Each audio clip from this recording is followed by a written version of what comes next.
Hello everyone, मेरा नाम है Kartik Singh Rajput and welcome to my channel civil preparation 24/7। Last lecture में हम लोगों ने ये देखा था कि किस तरीके से अराइवल ऑफ यूरोपियंस हुए थे।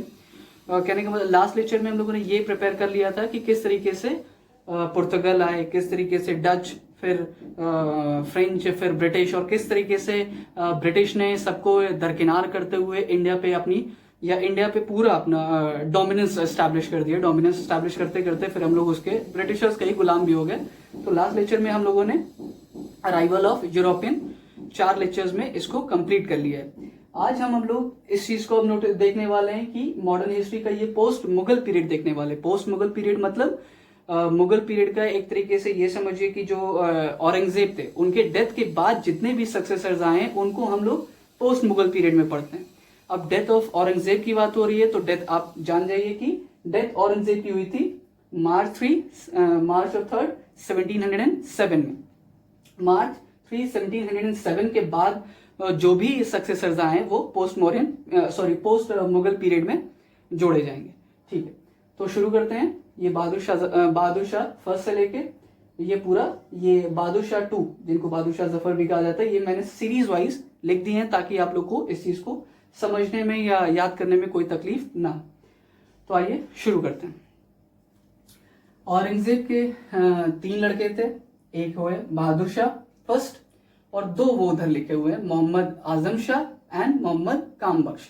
एक्चुअली हुआ क्या कि जो है ये औरंगजेब अपने डेथ के बाद जो है ये इस पूरे एम्पायर को या अपनी पूरी वसीयत को बराबरी में अपने तीनों बेटों में बांट के गए थे। बट सत्ता की लालच भाई सबको होती है, तो कहने का मतलब ये बहादुर शाह फर्स्ट ने अपने 2 भाइयों से जो है युद्ध करके सत्ता को हथिया लिया। पहला युद्ध उसने किया था battle of जजाऊ with Mohammad Azam Shah से। इसने पहला युद्ध किया जो कि बहादुर शाह फर्स्ट ने अपने ही भाई मोहम्मद आजम शाह को उसमें हरा दिया, the battle of जजाऊ।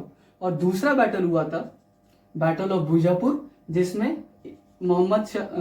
Bahadur Shah first ने मोहम्मद कामबख्श को हरा दिया। तो कहने का मतलब ये है कि पूरा मुगल एम्पायर को एक तरीके से सत्ता किसने हथिया ली? बहादुर शाह फर्स्ट को। अब ये आप देख रहे होंगे कि कुछ मैंने चीजें ऑलरेडी लिखी हुई है। ये है क्या? देखिए, ये एक तरीके से इन लोगों को एक तरीके से टाइटल दिया गया था। क्या? बहादुर शाह फर्स्ट को क्या कहते थे? शाह बेखबर। दूसरा है जहांगीर शाह लंपट मूर्ख, फर्रुख शेर को घृणित कायर, मोहम्मद शाह को रंगीला बादशाह, और ये जो बहादुर शाह सेकंड हम लोग पढ़ रहे हैं, बहादुर शाह द्वितीय जो है, यही बहादुर शाह जफर।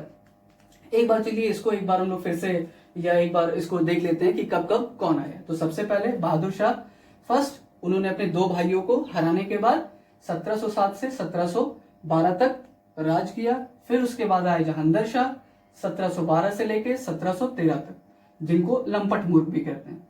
फर्रुख शेर 1713 से लेके 1719 तक, घृणित कायर। और ये जो 1-2 लोग हैं, ये कोई बहुत ज्यादा रिलेवेंट तो नहीं है हालांकि, बट फिर भी एक हम लोग ऑर्डर में पढ़ रहे हैं तो इनको भी देखते चलेंगे। रफीउल दर्जात, रफीउल दौला, ये दोनों 1719 में ही आके दोनों 1719 तक ही निपट जाते हैं। फिर आए मोहम्मद शाह 1719 से लेके 1748 तक, इनको रंगीला बादशाह भी कहते हैं। उसके बाद अहमद शाह, आलमगीर 2, शाह आलम 2, अकबर 2 और बहादुर शाह 2।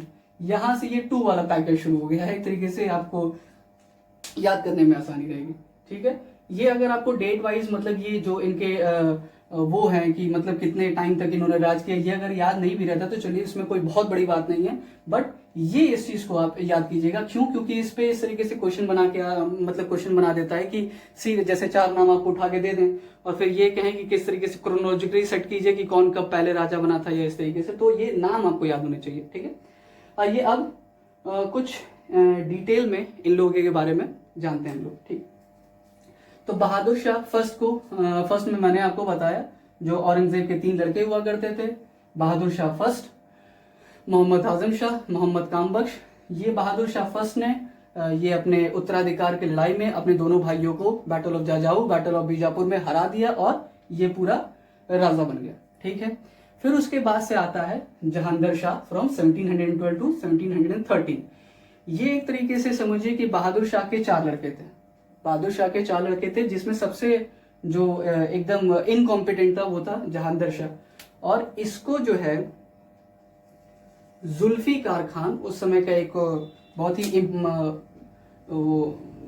जुल्फिकार खान, इसने जहांगीर शाह को इसने राजा बना दिया। एक्चुअली देखिए ये और जो मुगल होते थे ये बादशाह की टाइटल अज्यूम करते थे, तो कहने का मतलब जो जुल्फिकार खान है ये एक बहुत ही इंपॉर्टेंट पोस्ट पे था उस समय। तो इसने जो है जहांगीर शाह को एक तरीके से अपने भाइयों से जब लड़ाई हो रही थी तो उसमें जहांगीर शाह को जीत दिला के इसने इसको वो बना दिया, बादशाह बना दिया। आगे हम लोग चलते हैं।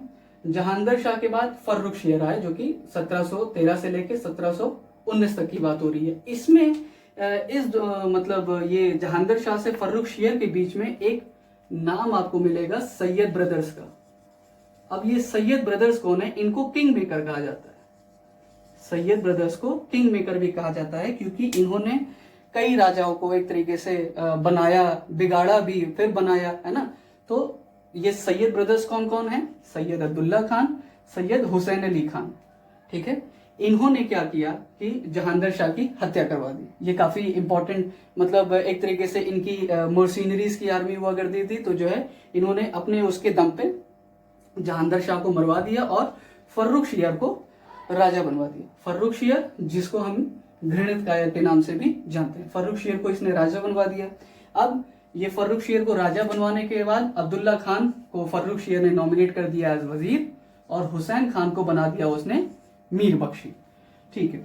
ये फर्रुखशियर एक तरीके से समझिए कि इनका एक तरीके से पिट्ठू हुआ करता था। कहने का मतलब रियल पावर्स इन लोगों के पास थी। क्यों? क्योंकि इन्होंने ही बनवाया था उन लोगों को, ठीक है। तो इस चीज को हम लोग ये देखा जाए कि ये जो फर्रुखशियर था, फर्रुखशियर के बारे में एक लास्ट लेक्चर्स में मैंने जब ब्रिटिश का मैं पढ़ा रहा था आपको, तो लास्ट लेक्चर में मैंने बताया था कि इसने एक मैग्ना कार्टा इशू कर दिया था, एक आदेश पत्र जारी कर दिया था जिसमें जो है कई चीजें मेंशन की गई थी कि ब्रिटिश जो है सूरत को मतलब फ्री ट्रेड करने के लिए 3000 सिक्के देके के सूरत ले लिया था, और जो है कई और रियायतें मिली थी, जैसे कि ये खुद का अपने कॉइन्स मिंट कर सकते थे, खुद के अपने सिक्के बना सकते थे। तो कई ऐसे रियायतें दी गई थी जो कि फर्रुखशियर के ही कार्यकाल में दी गई थी। इसलिए ये मैग्ना कार्टा ब्रिटिशर्स के लिए कहा जाता है, ये मैग्ना कार्टा, ठीक है। अब इस बात को समझिएगा, फर्रुखशियर, ये जो सैयद ब्रदर्स थे, ये जो सैयद बंधु थे, ये फर्रुखशियर सैयद बंधु के आंख में खटकने लगे। ये जो सैयद बंधु थे, क्योंकि ये फर्रुखशियर क्या मतलब ये सोचता था कि ये जो सैयद बंधु हैं ये हमारे आंतरिक मामले में कुछ ज्यादा ही दखल दे रहे हैं, जिसके वजह से सैयद बंधु ने इसी का हत्या करवा दी, इसी को मरवा दिया। फिर इसको मरवाने के बाद दो और राजा आए, रफी-उद-दरजात और रफी-उद-दौला। ये इनका कार्यकाल कोई बहुत ज्यादा इंपॉर्टेंट नहीं है क्योंकि ये दोनों 1719 में आके एक टीबी से मर जाते हैं, एक को पेशिस की बीमारी हो जाती है, इनको टीबी की बीमारी हो जाती है, रफी-उद-दरजात को टीबी की बीमारी हो जाती है, ये खत्म हो जाते हैं 1719 में ही। रफी-उद-दौला को फिर बनवाते हैं, यही सैयद ब्रदर्स रफी-उद-दौला को बनवाते हैं, ये भी नेचुरल कॉजेस से ये भी मर जाते हैं। फिर एक लास्ट जो राजा बनवाया इन्होंने मोहम्मद शाह को, ये मोहम्मद शाह को बनवाया राजा इन्होंने, इन्हीं सैयद बंधुओं ने। अब मोहम्मद शाह एक तरीके से थोड़ा सा चालाक निकला, सैयद बंधुओं से ज्यादा चालाक निकला। उसने क्या किया कि ये इसने देखा कि फर्रुखशियर को बनवाया, उसको मरवा दिया, रफी-उद-दरजात को बनवाया, वो मर गया, रफी-उद-दौला को बनवाया, वो मर गया। तो कहने का मतलब ये इस चीज को ये एंटिसिपेट कर चुका था कि हो सकता है कि अगर मान लीजिए मैं इनके हिसाब से नहीं चला तो क्या पता ये मुझे भी मरवा दे। तो इसने एक काम किया कि ये राजा बनते ही, ये बादशाह बनते ही सबसे पहले इसने सैयद बंधुओं को ही मरवा दिया। तो कहने का मतलब ये अगर पूछा जाए आपसे कि सैयद बंधुओं का पतन किसके कार्यकाल में, किसके राज्य में हुआ है, तो ये मोहम्मद शाह के बारे में कुछ और चीजें जान लेते हैं। मोहम्मद शाह के राजकाल में, मोहम्मद शाह के राजपाट में कई जो मुगलों के अधीन जो राज्य थे वो अपने आप को इंडिपेंडेंट घोषित करने लगे कि हम इंडिपेंडेंट है, हम इंडिपेंडेंट। उनमें कुछ शॉर्टलिस्ट किया गया। अवध ने अपने आप को स्वतंत्र घोषित कर दिया, बंगाल ने स्वतंत्र घोषित कर दिया, हैदराबाद, कर्नाटक ने, इन सब ने अपने आप को स्वतंत्र घोषित कर दिया कि हम अब मुगल काल के अंदर नहीं, हम अपने इंडिपेंडेंट। अवध को बनाने वाले कौन है? शहादत खान। बंगाल मुर्शी कुली खान, हैदराबाद को चिंच किलिच खान, इनको निजामुल मुल्क भी कहते हैं, और कर्नाटक का सादतुल्ला खान। इन लोगों ने एक तरीके से बगावत करके या एक तरीके से अपने आप को इंडिपेंडेंट घोषित कर दिया कि हम अब मुगलों के राज में नहीं रहेंगे। तो ये एक बहुत इंपॉर्टेंट क्वेश्चन बन जाता है कि ये जो अवध, बंगाल, हैदराबाद, कर्नाटक, ये जो है किसके राज में इंडिपेंडेंट हो गए? तो ये थे मोहम्मद शाह। ठीक, आगे बढ़ते हैं। मोहम्मद शाह के कार्यकाल में एक बहुत ही इंपॉर्टेंट चीज ये जान लीजिए कि इसी के कार्यकाल में नादिर शाह का अटैक हुआ दिल्ली पे। नादिर शाह का अटैक हुआ दिल्ली में। नादिर शाह जो पर्शियन किंग था, पर्शिया का रूलर था। ये एक्चुअली होता क्या है कि ये पंजाब प्रांत तक आते आते ये लौट गया था, बट फिर से इसको जो है किसी दिल्ली के ही किसी खास ने जो है फिर से न्योता दिया कि आप दिल्ली में भी आइए, लूटपाट कीजिए। और ये नादिर शाह दिल्ली में भी आता है। ये बहुत इंपॉर्टेंट डेट आपसे पूछी जाएगी कि दिल्ली में इसका अटैक कब होता है, तो दैट इज इन 1739। दिल्ली में नादिर शाह का अटैक होता है इन 1739 और ये कम से कम 57 या एटलीस्ट ये 57 डेज तक यहाँ दिल्ली में रुका रहा, लूटपाट मचाई, कत्लेआम किया और कई सारा बहुत ढेर सारा धन वन लूट के चला गया। अब कुछ चीजें इसके उसमें भी नादिर शाह के उसमें भी बहुत ही इंपॉर्टेंट है, जैसे कि क्या क्या वो ले गया, कुछ बहुत ही स्पेशल चीजें ले गया। पहला, कोहिनूर हीरा, ये जो भारत का कोहिनूर हीरा उठा के ले गया। एक मयूर सिंहासन था, पीकॉक थ्रोन, जिसको तख्त हौस भी कहते थे, ये भी उठा के ले गया। तो कहने का मतलब ये दो चीजें आपके लिए एग्जाम पर्सपेक्टिव से बहुत इंपॉर्टेंट है कि कौन ले गया, तो नादिर शाह ले गया। किसके राजकाल में ले गया, तो मोहम्मद शाह के राजकाल में ले गया।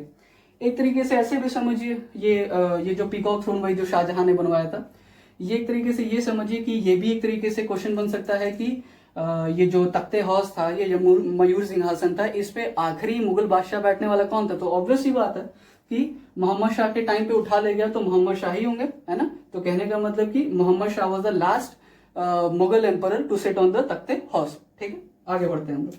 नादिर शाह के बारे में एक और चीज आप इंपॉर्टेंट जान लीजिए कि इसको